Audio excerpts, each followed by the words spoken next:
दौलतमंद भिखारी। एक शहर में अमीरचंद नाम का एक व्यापारी रहता था। एक दिन अमीरचंद अपनी गाड़ी में बैठकर मंदिर गया। जैसे ही अमीरचंद अपनी गाड़ी से नीचे उतरा, उसके सामने एक भिखारी आ गया और बोला, भगवान के नाम पर कुछ दे दो सेठ जी। सेठ अमीरचंद ने कहा, तुम मेरे साथ चलो, मेरे यहाँ काम करना, तुम्हें बहुत सारे पैसे मिलेंगे। भिखारी ने कहा, मेरी तबीयत ठीक नहीं है, मैं आपके यहाँ नहीं चल सकता, मुझे कुछ दे दो हमें। अमीरचंद ने कहा, क्या दे दूं, तुम मेरे साथ चलो, काम करो और उसके बदले में तुम्हें पैसे दे दूंगा। भिखारी बार बार कहने लगा, मुझे कुछ पैसे दे दो, मुझे कुछ पैसे दे दो हमें। अमीरचंद ने कहा, तुम मुझे गरीब तो नहीं लगते, तुम्हारे पास तो बहुत सारे पैसे और दौलत है।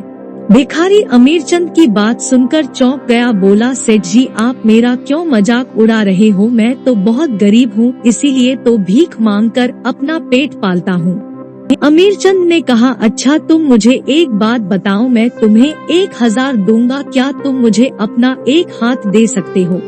भिखारी ने कहा, मैं बिना हाथ के कैसे काम करूँगा, मैं आपको अपना हाथ नहीं दे सकता। अमीरचंद ने कहा, अच्छा तो मुझे अपना एक पैर दे दो, मैं तुम्हें 2000 दूंगा। भिखारी ने कहा, बिना पैर के तो मैं चल भी नहीं पाऊंगा, फिर भी कैसे मांगूंगा, मैं नहीं दे सकता। अमीरचंद ने कहा कि अच्छा ठीक है, मैं तुम्हें 1 लाख रुपए दूंगा, तुम मुझे अपनी एक आँख दे दो। भिखारी बोला, आँख बिना तो मैं देख भी नहीं पाऊंगा, मैं आपको अपनी एक आँख नहीं दे सकता। यह सुनकर अमीरचंद, तुम तो मुझे कुछ भी नहीं दे सकते और मैं तुम्हें पैसे देने के लिए तो तैयार हूँ। भिखारी समझ गया, बोला, सेठ जी आपने मेरी आंखें खोल दी, मैं गरीब नहीं हूँ, मेरे पास लाखों की दौलत है, मेरे हाथ पैर सब सलामत है, इनसे मैं कमा कर अपना और अपने परिवार का पेट पाल सकता हूँ, मुझे भीख मांगने की कोई जरूरत नहीं है।